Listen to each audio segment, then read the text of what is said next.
Welcome to English Easy Hub. Join us as we ignite the flames of your English learning journey together.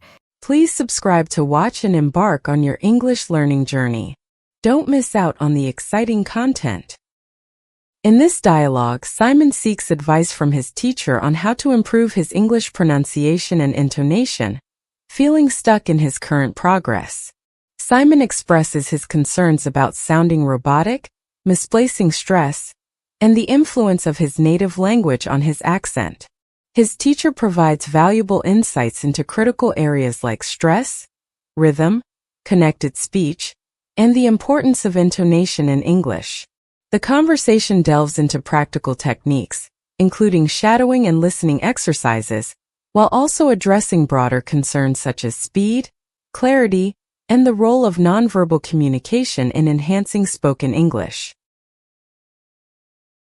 Hi, teacher.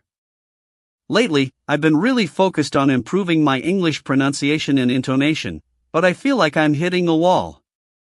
I want to sound more natural when I speak. What do you think is the most important area for me to work on? It's great that you're focusing on this. Pronunciation and intonation are key to sounding natural, but I'd say the first thing to work on is stress and rhythm. English is a stress-timed language, meaning that certain syllables in a sentence are emphasized while others are compressed. Mastering that will make you sound more fluent and less robotic. It's less about perfect pronunciation and more about the flow of your speech. That makes sense. So, when I practice, should I focus on whole sentences rather than individual words? I feel like I sometimes get caught up in trying to pronounce every word perfectly. Exactly. While it's important to know how to pronounce individual words, real communication happens in phrases and sentences. When you focus too much on individual words, you risk making your speech sound stilted. Instead, practice sentences as a whole, paying attention to the connected speech, the way words blend into each other in natural conversation. I've heard of connected speech before, like when sounds seem to disappear between words. Is there a trick to getting better at that? A big part of connected speech is about listening. Native speakers don't pronounce every single word clearly. Instead, they link sounds. For example, "What are you doing?" might sound like "what ya doing?" This happens with contractions and reductions too. The trick is to listen closely to how native speakers blend words and practice mimicking that. You could even slow down audio at first, then gradually speed up as you get comfortable. I've been trying shadowing recently. Do you think that could help me with connected speech and intonation? Shadowing is an excellent technique for this. It forces you to listen and speak simultaneously, which helps you pick up on those natural patterns. But the key is to start slow. Don't worry if you can't keep up right away. Focus first on matching the intonation, stress, and rhythm. Over time, you'll find yourself speaking more smoothly without thinking about it. Sometimes, when I shadow or try to imitate native speakers, I feel like I'm exaggerating. Is that okay, or am I overdoing it? It might feel exaggerated to you, but in reality, it's probably closer to natural English speech than you think. English intonation can be much more dynamic than some other languages, especially when expressing emotion or emphasis. So don't worry about exaggeration. It's actually a great way to train your ears and your voice to adapt to the musicality of a language. Eventually, what feels exaggerated now will become your new normal. I've noticed that when I speak in my native language, my voice is more monotone compared to English. Is that something I need to change when I speak English? Yes, English tends to have a wider pitch range than many other languages. When we express ideas or emotions in English, we use pitch to show emphasis, contrast, or to signal the end of a thought. If you stick to a monotone, you risk sounding flat or uninterested, even if your content is great. So, practice varying your pitch. Go higher when you're asking questions or expressing surprise, and lower when you're making statements or emphasizing something important. It's tricky to balance that. I also find that I sometimes misplace stress in sentences. For example, I might stress the wrong word, which can confuse the meaning. How do I avoid that? Stress placement is crucial because it changes the meaning of a sentence. In English, we typically stress content words, nouns, verbs, adjectives, while function words like articles or prepositions are usually unstressed. But beyond that, the meaning can change based on which word is stressed. For example, in the sentence, "I didn't say he stole the money," the emphasis on he suggests that someone else stole the money. If you emphasize money, it suggests that something else was stolen instead. So, practice shifting the stress in sentences to see how the meaning changes. That's really interesting. So, should I think more about the meaning I want to convey before I speak? Exactly. Being mindful of what you want to emphasize can make a huge difference in how your speech is understood. A good exercise is to take a simple sentence and practice stressing different words each time. It will help you become more conscious of where to put the stress, and over time, it'll become more automatic.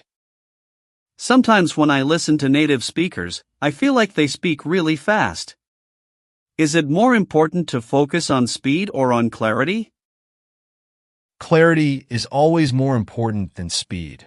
Don't rush to match native speakers' pace just yet. If you focus on clarity and the natural rhythm of the language, your speed will naturally increase over time. A lot of native speakers sound fast because they're using those connected speech patterns we talked about. Once you get comfortable with linking words together and reducing unnecessary pauses, your speech will become faster without you forcing it. I see. So, I shouldn't worry too much about speaking quickly for now? Correct. Speed comes with practice and familiarity. Right now, focus on accuracy and flow. The more you practice shadowing, listening, and speaking naturally, the more your speed will improve without sacrificing clarity. I've noticed that even when I try to sound natural, sometimes my accent gets in the way. Should I aim to completely get rid of my accent, or is it okay to keep some of it? That's a really important question. You don't need to completely lose your accent to be understood or to speak well. In fact, accents are a part of your identity. The goal should be intelligibility, making sure others can understand you clearly. If your accent doesn't interfere with communication, it's perfectly fine to keep it. However, if certain sounds or patterns make it harder for others to understand you, those are the areas you can work on. That's reassuring.